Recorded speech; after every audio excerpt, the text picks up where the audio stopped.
Hello and welcome into another episode of Lockdown Wolves. Today is the post-game pod from the preseason finale. It was young players only, fringe rotation guys battling it out for what their role might be when camp breaks and the regular season starts next week. We'll talk about it all on the show today. Plus, ESPN's Top 100 features 7 Timberwolves players by my count, tied for the most of any team in the league in ESPN's Top 100. We'll get to it all. Welcome in. You are Locked On Wolves.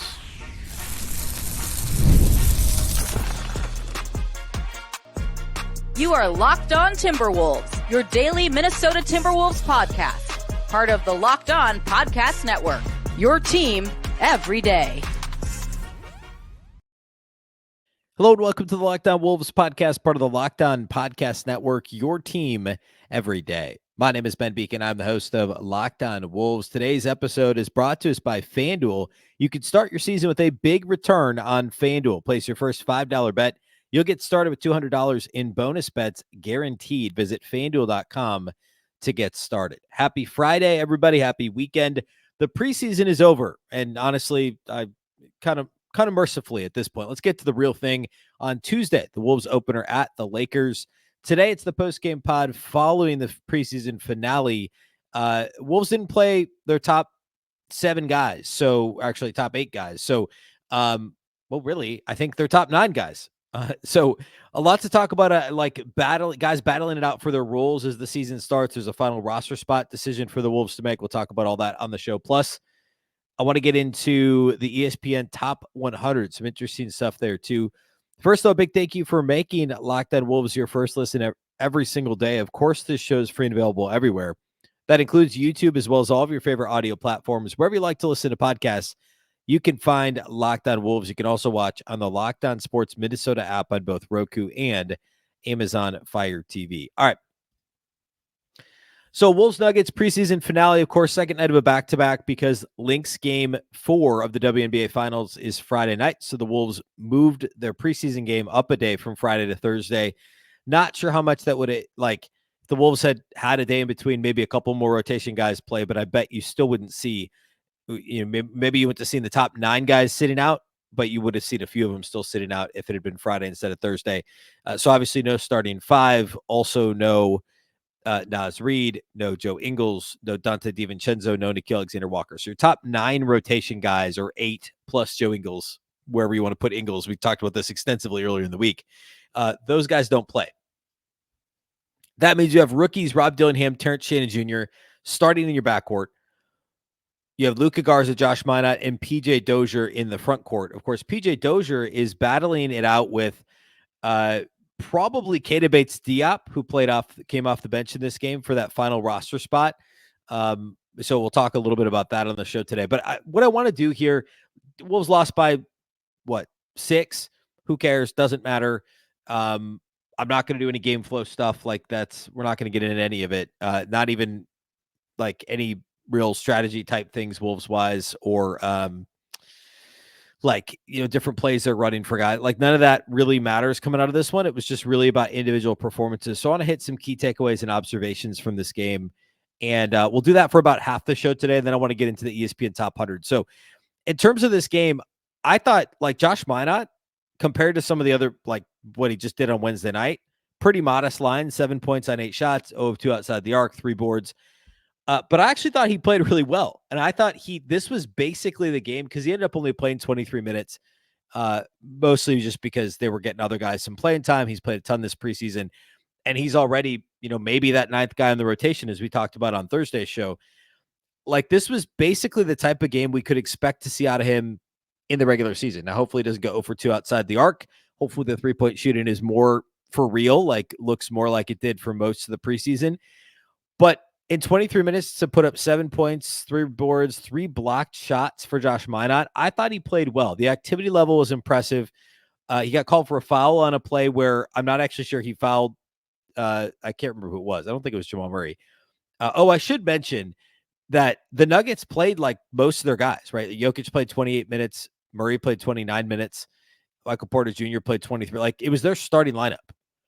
And their bet really basically everybody played except for, I guess, Peyton Watson's probably still a rotation guy for them, I would assume, but everybody played.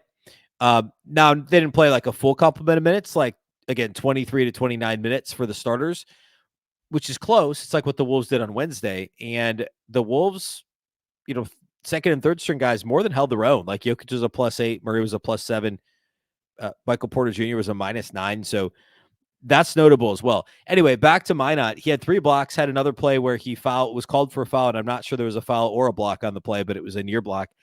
The help side shot blocking ability for Josh Minott continues to be very impressive. I'll probably say this every single episode that Josh Minott plays in, but the do stuff ability that Minott brings to the table matters a lot for a team. And it maybe matters less now than I thought it did headed into last year, just simply because the Wolves defense was so dominant. But to have somebody that does some of these extra things, he's obviously a very different and more athletic player than Kyle Anderson. That's the biggest difference. But Kyle Anderson was a little bit of that do stuff guy, right? Like he had the ability to do that with his length, with his basketball IQ. Minott's more because of his length and athleticism, but he's more than just looking the part now. Like he's actually, the feel appears to be there. I thought he played really well, and I don't want that to get lost, because we talked so much about how good he played when the numbers were there in the preseason. I think we should talk about it when the numbers were less gaudy, right? Like Garza drops 29 and there's 4 guys off the bench in double figures. So we'll talk about all that. But Minott, I thought, was impressive. I thought he was good in this game. The other one I want to talk about that maybe doesn't jump off the page is Jaylen Clark.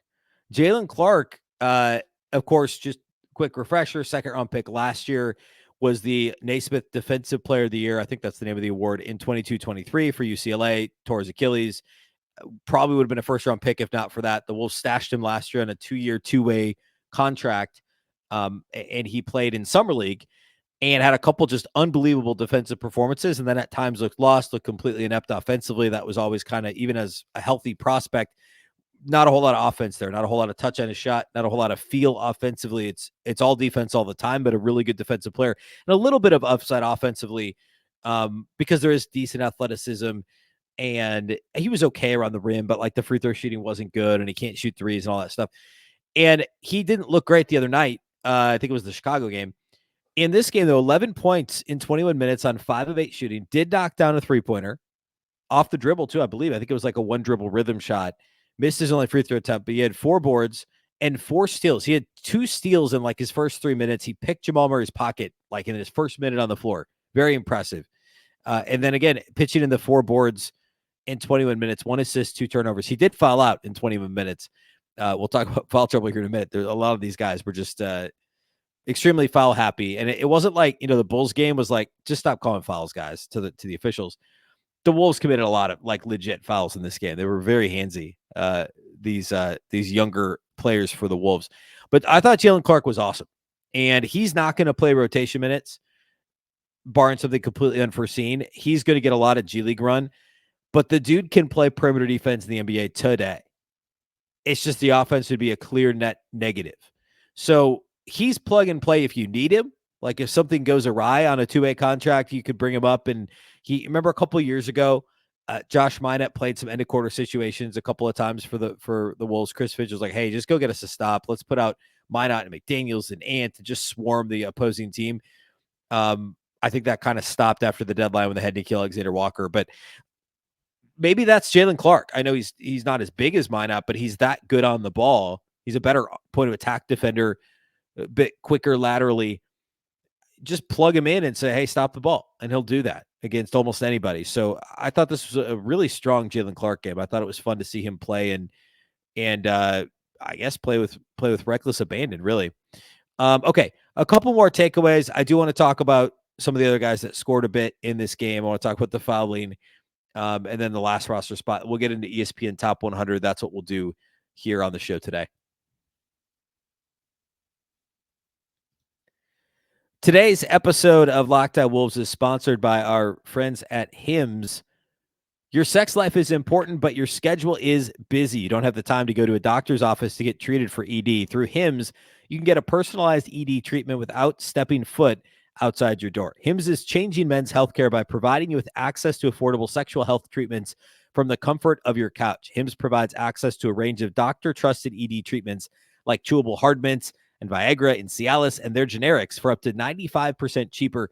The process is 100% online, so there's no need for uncomfortable doctor's visits. Just answer a series of questions on their site, and a medical provider will determine the right treatment option.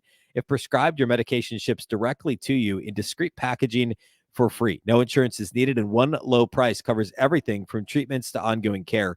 With hundreds of thousands of trusted subscribers, Hims can help you find the ED option that works for you. Start your free online visit today at hims.com/lockedon.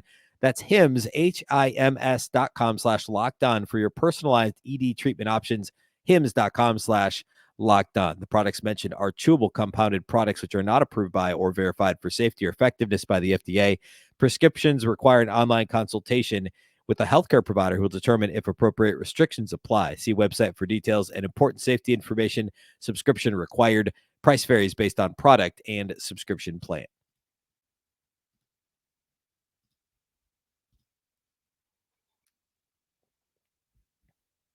All right, a couple more takeaways from Wolves Nuggets, the preseason finale.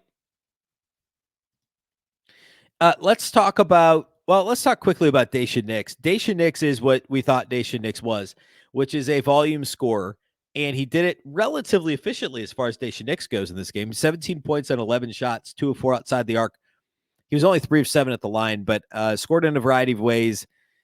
Very happy to shoot the ball. Was third on the team in field goal attempts, despite being like 6th on the team in minutes played. I said 5 assists, 1 turnover, 4 boards, 2 steals, and like the touch, the upside is still there. It's can he defend enough with his, he's got a big body, big frame. Can he pass it well enough, not turn it over too much? Is the shot selection okay? I'm curious to see, yet another year on a 2-way deal. If the Wolves actually would use him as a break glass in case of emergency point guard. They only did it one single solitary time last year. I think it was the game at Utah. The only game he played rotation minutes, despite them not having a backup point guard a lot of the year last year when McLaughlin was hurt prior to Monte Morris coming. It was interesting, but we'll see if he plays anymore this year. But this was a solid Daishen Nix game, one of the better games I think I've seen him play. Several guys on the Wolves just foul happy. Jesse Edwards, the 2-way big, undrafted big, in his first 5 minutes of the game, he committed 4 fouls, ended up with just 5 for the game. I say just 5. He only played 16 minutes, was second to last in minutes played of the guys who saw the floor for the Wolves. 4 of 6 from the field, 6 of 9 at the line, 14 points, 4 rebounds, 2 steals, 3 turnovers, and the 5 personal fouls. At least one of those was a moving screen. That was a pretty obvious call. I thought he looked pretty good slicing, diving to the rim off of pick and roll action, which is, I said this when they signed him after the draft, that's kind of it's the Rudy Gobert archetype, right? Set a screen, roll hard to the rim. I thought knifing through traffic and dexterity wise, even with the ball in his hands, I thought he looked pretty good. Defensively, the verticality, which I thought was decent. We saw that in college, and I thought in summer league, it was actually okay overall. Struggled here in this particular game, obviously against much tougher competition than he saw at West Virginia or in the summer league. But I was impressed with Jesse Edwards in this game. I thought he played well. He was one of many Wolves that struggle with fouls. Rob Dillingham had 5 fouls in 26 minutes, and Leonard Miller had 5 fouls in 23 minutes. Clark, we already said, fouled out. They had several guys with 3 fouls. Dillingham quickly, I didn't think looked super comfortable, but you look up and he's got 7 assists, 2 turnovers. We'll take that. And I said this the other day. That's kind of what we're seeing is high volume, inefficient scoring from him, but he's always going to get assists. Is he also turning it over? I think overall, I don't think the Wolves play him opening night. I think he's on the outside looking into the rotation with how well Minott's played and knowing that Ingles, Nickeil Alexander-Walker, and DiVincenzo can initiate offense at the second unit. I think you bring him along a little bit more slowly. I think if you need offense, you can plug and play. He'll score a little bit. He'll also take some bad shots, and he'll probably miss some shots he shouldn't be taking. Terrence Shannon extended action for the first time in a while. 9 points on 10 shots, missed all 4 threes, had a nice dunk, was active getting to the rim. I thought he was, with the ball in his hands, 6 assists, 2 turnovers, looked comfortable there. Leonard Miller played well. I mentioned the last roster spot. It's likely between Bates Diop and PJ Dozier, who started in this game. Dozier's the easy answer to cut, and I think that's what they'll do. He's only got $1 million guarantee. Either way, the Wolves are going to cut somebody who's guaranteed money. His is the least guarantee. He was 1 of 6 shooting, Dozier was, and had 4 turnovers in 20 minutes, was a team low minus 24.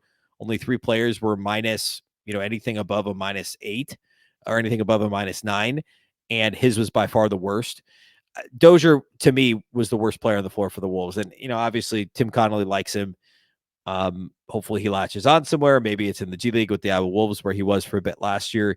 There's always the chance. I mentioned Leonard Miller. Like, could they trade Leonard Miller? Could they trade Bates Diop? It's possible. Actually, I don't know that they can trade Bates Diop since they just acquired him, but could they trade Leonard Miller? I don't know that anyone's going to trade for PJ Dozier. It's possible, but Miller showed in this game some of the upside. 13 points, 8 rebounds for Leonard Miller, 5 of 7 shooting, knocked down a couple of threes on 3 tries, had a nice bucket in at least a couple nice buckets in the paint. There's a lot of things to be ironed out with Leonard Miller. He's not going to play rotation minutes this year, but there's some upside there. And the Wolves need controllable contracts. They need guys that they know what they can do and they know what they're going to get paid. And Leonard Miller, as a second-round pick last year, is one of those guys. So I'd be pretty surprised if they let go of him in any capacity unless they were getting like multiple seconds for him or something, which I don't see happening, but you never know. I think the upside is I don't want to say tremendous, but it's certainly starter level for Leonard Miller. Like, this dude is still fairly inexperienced, but an exciting player to watch in terms of his skill level, athleticism, etc. Keita Bates-Diop, old friend KBD, had 18 minutes played in this game, 5 points on 2 of 6. He looked fine. He's the last guy. Like, realistically, on this, on the 15 man, take out the 2-way guys. Like, that's likely Bates-Diop's role. It's either him or the Dozier / Leonard Miller, whoever's on the bench. Eugene Omoruyi, you saw his first preseason action, played 8 minutes. I think he played like 3 or 4 in the second quarter and like 4 or 5 in the third quarter. 3 points and 2 assists knocked out a 3-pointer, both of his shot attempts from outside the arc. Looked the part, what you'd expect, kind of a bigger 3-and-D type. Obviously trade camp deal. So he's going to play for the Iowa Wolves. He's not going to play for the Timberwolves this year, but he was there. He played. That's all I really have on this one. I think that the main question is, what do they do with that last roster spot?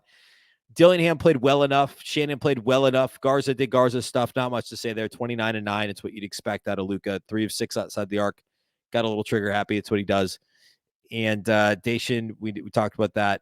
Jaylen Clark, to me, the guys that popped were still Josh Minott in 23 minutes and Jaylen Clark. Both played extremely well in this game. All right. Let's jump right into the ESPN Top 100. I'll set it up first. We'll spend the last segment talking through where the Wolves players ranked. The Wolves had 7 players ranked in the ESPN Top 100. I did a quick look at some of the other teams that you would expect to have a bunch of guys. Oklahoma City, I think, only had 5 in the top 100. Boston had 7 guys in the top 100. So did the Minnesota Timberwolves. 7 guys in ESPN's top 100. And I said the other day, Ant did make the top 10, indeed. But I want to go through like where all 7 of the guys were for Minnesota, who is around them, what I would potentially alter about how the players were ranked for the Wolves.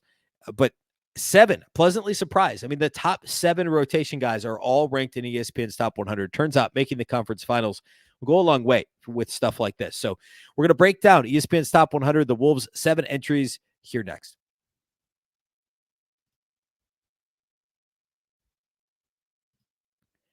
Today's episode of Locked On Wolves is brought to us by our title sponsors at FanDuel. Fans, you can start the season with a big return on FanDuel, America's #1 sportsbook.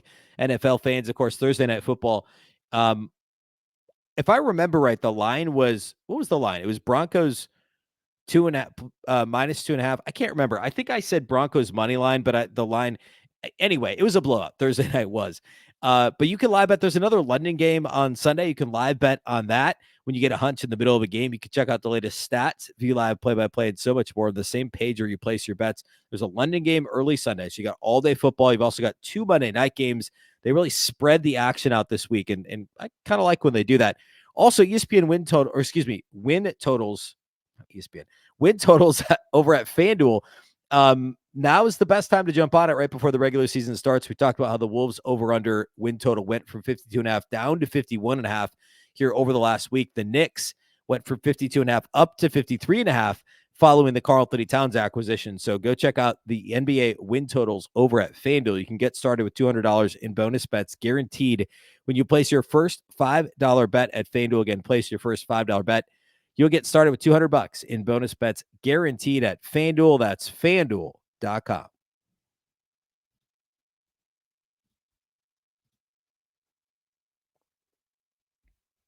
Okay. ESPN's top 100. The Wolves had 7 guys in the ESPN top 100. Ready for this? They had several guys right near the top or the bottom, I guess, of the top 100. They had Mike Conley was their lowest ranked player. He was at number 98 on the list. Last year's 93rd on the list. The only 2 guys below him that made the list are Chris Paul, who dropped 23 spots, and Anthony Simons of the Blazers, who dropped 15 spots. So Conley was behind each of those guys last year, and now he's slightly ahead of them. He's 1 spot behind Herb Jones of the Pelicans, who probably should be higher anyway. Couple spots behind Al Horford, who was unranked last year and is 96 now for whatever reason. Jalen Suggs is up to 95. Minnesota native, was not ranked last year. Some other not ranked guys in there. Keegan Murray at 94. Jabari Smith Jr. with the Rockets at 92.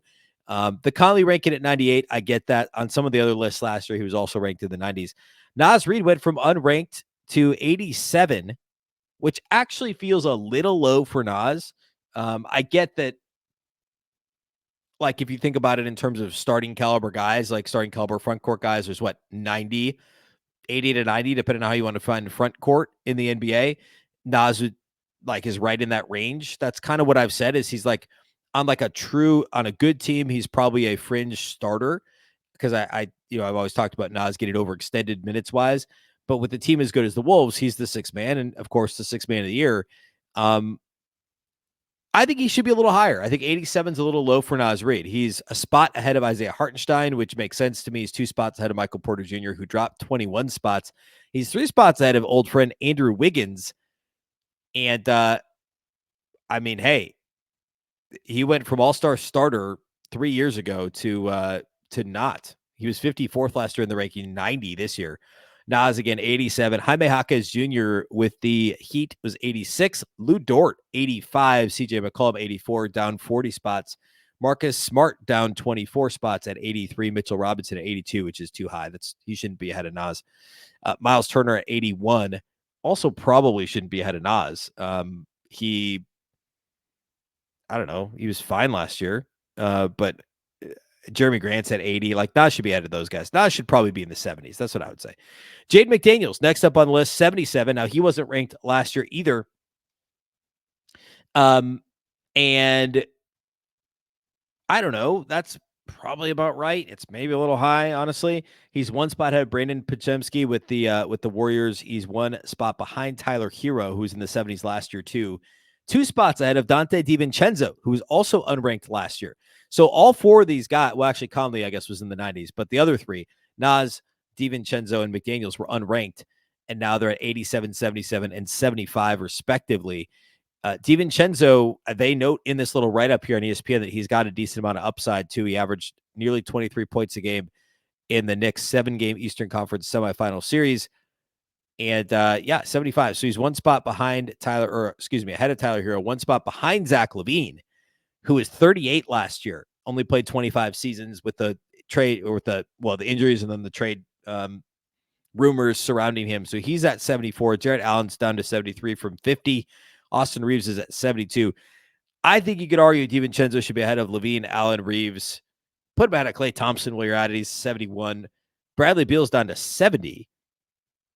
But he missed basically 30 games last year, so I don't know. That's still probably low for Beal. But DiVincenzo at 75 was it feels about right. Now, if you move into kind of the middle segment of this list, Julius Randle's 48. Coming into last year, he was 45. I'm surprised he's not a little bit higher after being a big reason why the Knicks were as successful as they were last year. I of course, everything I said about this trade is on the record. It's out there, and I'm not the biggest fan, but I think this is a little low for Julius Randle. I do. He's a spot behind Evan Mobley. He's 2 spots behind Kristaps Porzingis, 3 spots behind DeMar DeRozan. I'd put him ahead of DeRozan. Jalen Williams is 44. That's probably right for Jalen Williams. DeJounte Murray's 43. I probably put Julius Randle ahead of him. Pascal Siakam, 42, down from 25. James Harden at 41 is too high. He was 43 last year. I'd say Julius Randle's better than James Harden at this stage. Brandon Ingram's 40. I guess I'm okay with that. So I would say 48 is maybe 5 spots too low for Julius. So I'm splitting hairs here a little bit. You could argue he's a top 40 player. I'd be fine with that argument. I don't know that I'd die on that hill, but 48 feels too low. Rudy Gobert is at 34. I am floored by this. Last year, Rudy Gobert was 64th on the ESPN list. I forgot how angry I was about this. I still have some of my notes from last year. I pulled them up. I think this might have been the Ringer Top 100 that I was all up in arms about last year. My notes, in my notes, it just says, what are we doing here? Let's see. Where did I put it? It was one of these rankings. I was pretty upset about it, clearly. I don't think it was this one, though. I think it was the Ringer. Yeah, here we go. And on that list, Gobert dropped to 64. Maybe that was ESPN. Yeah, he must have been ESPN. It was. That's fantastic. Gobert had gone from 18 to 64 on this list last year, and I was absolutely beside myself. And now I'm beside myself all over again, realizing that that's what this is from. 2 years ago, Gobert was 18th. He drops to 64 last year. Now he's up to 34, in case you're wondering how, absurd these lists are. And there's 150 different people at ESPN that vote on these. I don't know. Well, 34 is probably right. It's maybe still a little bit low. I'll read what they say. It says, after a difficult transition year with the Wolves, Gobert anchored the NBA's top-ranked defense en route to collecting his record-tying 4th Defensive Player of the Year award. There's a narrative that Gobert gets played off the floor in the playoffs, but Minnesota outscored playoff foes by 95 points in his 512 minutes and were minus 28 in 256 minutes without him on the floor. I don't know how else to explain this to the Shaquille O'Neals and the oodles of other people in the world that don't understand this, or just basketball, I guess. I don't know. Rudy Gobert has a positive impact. I don't care what it looks like in the moment. I don't care what your feelings tell you. These numbers are very clear. And Rudy Gobert is the fact that a year ago, 150 people at ESPN ranked him 64th best player in the NBA is just unbelievable. Just absolutely patently absurd. I don't know how else to describe it. Incidentally, last year on that list, Cat was ranked 20th. It's, I think, still relevant to look at where Cat is now. He's 30th. He dropped 10 spots after last season, which is nuts. I know that last year the numbers were down a little because he was asked to play a completely different role, but the defense was way better. The efficiency was still there. He sacrificed for a team that went to the conference finals, and he was still an all-star. I don't know what more people want Karl-Anthony Towns to do. You listen to some of these people like Ryan Russillo, just absolutely hates Karl-Anthony Towns, and I don't get it. What? I mean, Karl-Anthony Towns is a really good player. His teams hadn't won in the playoffs. Okay, they go to the conference finals, and he's the second best player on the team. What more do you want him to do? And how fantastic was he in the first 2 rounds of the playoffs? So Cat being at 30 to me is crazy. He's a spot below Domantas Sabonis. Again, I'll say it again. What are we doing here? 2 spots below Jimmy Butler. You could argue that one. It's close. 3 spots below Zion Williamson. 4 spots below De'Aaron Fox. He should be ahead of De'Aaron Fox. Kyrie's at 25. Banchero's at 24. I get it. Banchero's great. I don't know that he's 6 spots better than Karl-Anthony Towns. It just seems really crazy. And by the way, it goes all the way back to Gobert being 34. Why is Gobert behind Lauri Markkanen? Why is Gobert behind Chet Holmgren? I get the idea of Chet Holmgren is better than the idea of Rudy Gobert. Fine. It's fun. Chet can do all these different things. Fine. But Rudy Gobert is still a better player. He just is. I don't know. I don't know why I allow this thing to really get under my skin so much every year, but I guess that's kind of why it exists. Not me specifically, but to get under everybody's skin. Ant, by the way, is at 10. Crazy to me that coming into last year, he was at 13 on this list. In my mind, 10's probably about exactly right. He's 1 spot ahead of Wembanyama.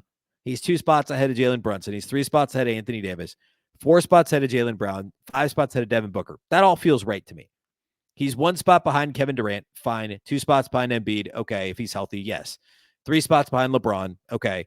4 spots behind Steph. You can't argue that Ant is definitely better than Durant, Embiid, LeBron, Steph, Tatum, SGA, Giannis, Luka, and Nikola Jokic. So I'm good with him being 10 on this list. If the Wolves are going to win the finals, he's going to be top 5, probably top 3 player. Like that's just what this is. But 10 is a good ranking for him, and that feels right to me. Anyway, I finished on more of a rant than I was planning, but like it drives me nuts. That's all we got for you today. We'll be back on Monday, and I've still got some player previews to do. We'll look at the starting lineup. I'll do some my final leading into the season predictions. Probably save that for Wednesday's show. So Monday, Tuesday, we'll do player previews. I'll do final predictions on Wednesday, and we'll also preview Wednesday night. No, wait, the Wolves play Tuesday. Okay, so player previews Monday and the first part of the show Tuesday. Second part of the show Tuesday, we've got to do season predictions, win total prediction. We'll preview Wolves Lakers on Tuesday night.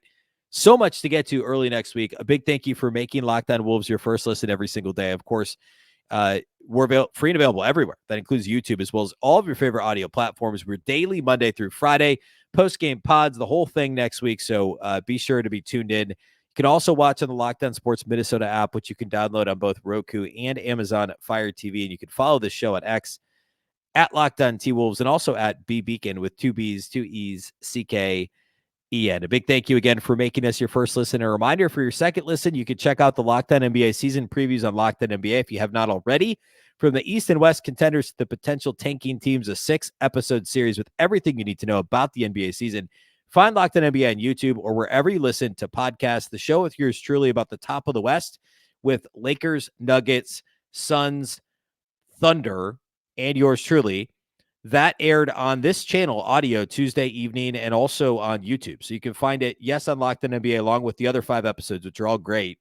But you can also watch or listen right here on the Locked On Wolves feed on YouTube or wherever you listen to podcasts. That's all I got for you today. Once again, I'm Ben Beecken. This is the Locked On Wolves podcast, and we'll catch you next time.